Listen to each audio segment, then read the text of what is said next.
Wow, ang gaganda ng aking mga sunflowers. Ang daming seeds. Muli-muli. Wow, ang bigat. Ang daming seeds. I think meron tong 1,000 mahigit na seeds.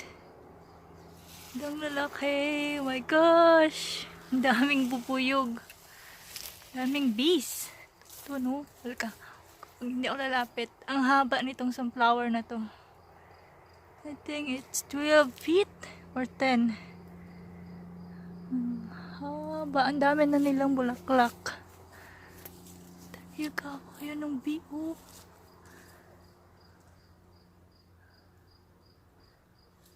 Bees. Ang lalaki ng mga bees. Gustong gusto nila yung sunflower.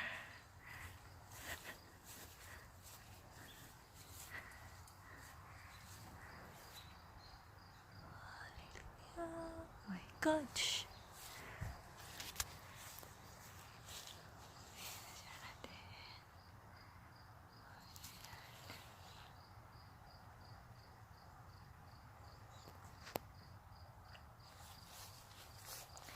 Itong kabila ay malapit na siya itong i-harvest.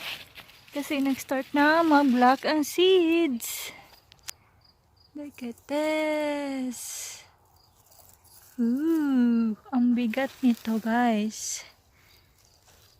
Ito, mahilig ang mga squirrel at ibon nito guys. Hindi pa naman sila nag-start na ngat-ngatin yung puno. Ayun yung bubuyog, oh. Ang laki. Oh my God. Yeah, gusto nila yung sunflower. Yeah, sunflower at mais. I'll check kung may... Kasi nag-harvest ako last time. I will check again kung mayroon ba akong i-harvest ulit.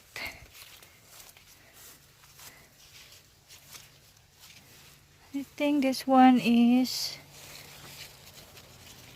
ready.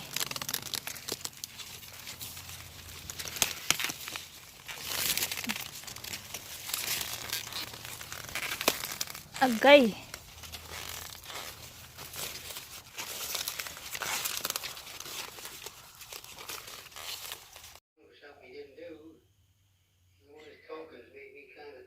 Pag may itinanim, may aanihin.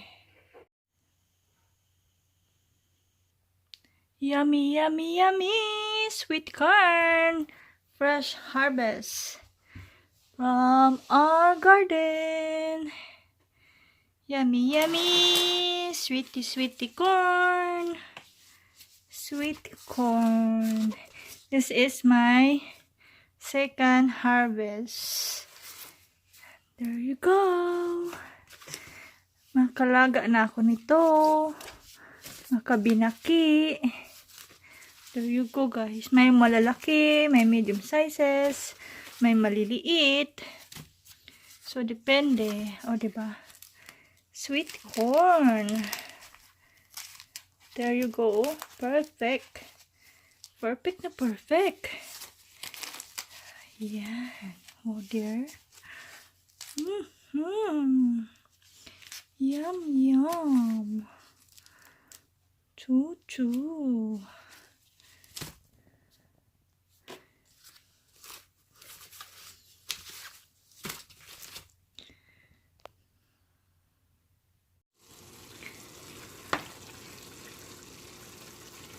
Ground beef for spaghetti. American spaghetti. There. Yummy! Yum, yum! Oh, diba? Pinong-pino.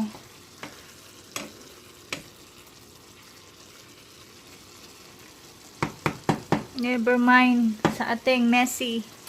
Tumatalsik-talsik kasi yung mga mantika. There is the noodles.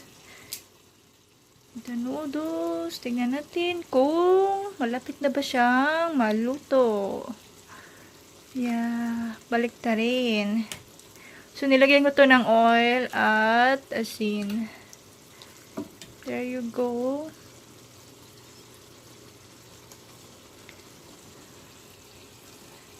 Yummy, yummy!